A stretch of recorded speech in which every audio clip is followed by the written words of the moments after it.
নমস্কার বন্ধুরা, সবিতার হেসেলে সবাইকে স্বাগত। আজ বানাবো লাবড়া রেসিপি। তো আসুন দেখে নেওয়া যাক। আমি এখানে নিয়ে নিয়েছি পালং শাক। পালং শাক কেটে রেখেছি। সাথে আছে মূলো, বেগুন, কড়াইশুঁটি, আলু, টমেটো, শিম। আপনারা আপনাদের পছন্দ মতো সবজি নিতে পারেন।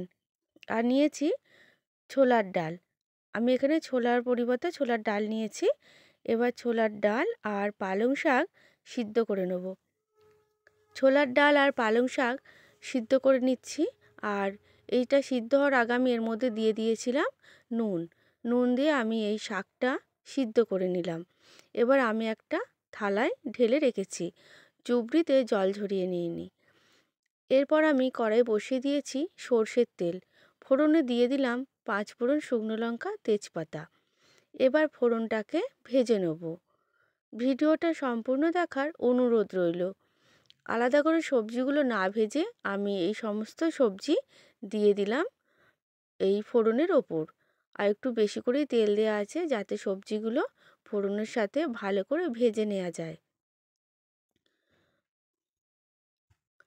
এবার ভালো করে ফোড়নের সাথে সবজিটা ভেজে নিচ্ছি। সবজি যখন খুব ভালো করে ভাজা হয়ে যাবে, এর মধ্যে দিয়ে দিচ্ছি ধনে, জিরে, আদা বাটা, স্বাদ মতো নুন, হলুদ গুঁড়ো, চিনি আর অল্প লঙ্কার গুঁড়ো। নুন ঝাল মিষ্টিটা নিজেদের মতো দিয়ে নেবেন। তবে এই রেসিপিটা সামান্য মিষ্টি মিষ্টি হবে, খেতে কিন্তু খুব ভালো লাগবে। এবার এই সমস্ত মশলার সাথে সবজি ভালো করে কষিয়ে নেব। সবজিটা আলাদা করে সাঁতলাতে লাগবে না, একবারেই এই লাবড়া রেসিপিটা আমি বানিয়ে নিচ্ছি। খিচুড়ির সাথে আপনারা সরস্বতী পুজোর দিন এই লাবড়া রেসিপিটা বানাতে পারেন। আশা করি আপনাদের ভালো লাগবে। যখন সবজি কষানো হয়ে যাবে, তারপর আমি দিয়ে দিচ্ছি আগে থাকতে সিদ্ধ করে রাখা পালং শাক আর ছোলার ডাল। এর মধ্যে বড়ি ব্যবহারও করা যায়। এবার ভালো করে নেড়ে চেড়ে নিলাম সমস্ত সবজি আর শাকের সাথে। আলাদা করে জল দিইনি। শাক সিদ্ধ হওয়ার সময় যেটুকু জল ছিল ওই জলটাই আমি দিয়ে দিলাম।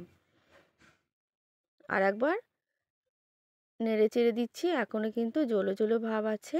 এই জলো জলো ভাবটাকে একটু শুকনো শুকনো মতো করে নিতে হবে। তো আলুটা সিদ্ধ হয়ে গেছে। এবার ডালটাও দেখুন ভালোভাবে কিন্তু সিদ্ধ হয়ে গেছে। তো দেখুন খুব সুন্দর করে গলে গেছে। তো আমি এবার গ্যাসটা জোরে দিয়ে শুকনো মতো করে নেব।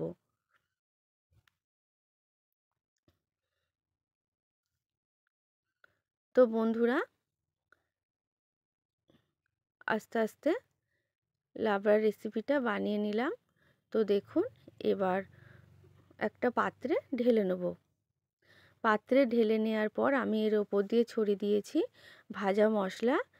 জিরে, ধনে ভেজে রেখেছিলাম শুকনো খোলায়, সেই ভাজা মশলাটা ওপর দিয়ে ছড়িয়ে দিলাম। এতে করে স্বাদটা অনেকটা ভালো আসে। তৈরি হয়ে গেছে লাবড়া রেসিপি। আশা করি ভিডিওটি আপনাদের ভালো লেগেছে। ভালো লাগলে এখনও পর্যন্ত যে সকল বন্ধুরা আমার চ্যানেলটিকে সাবস্ক্রাইব করেনি, চ্যানেলটিকে সাবস্ক্রাইব করে পাশে থাকার অনুরোধ রইল। ফিরে আসছি একটা নতুন ভিডিও নিয়ে। সবাই খুব ভালো থাকবেন আর সুস্থ থাকবেন। নমস্কার।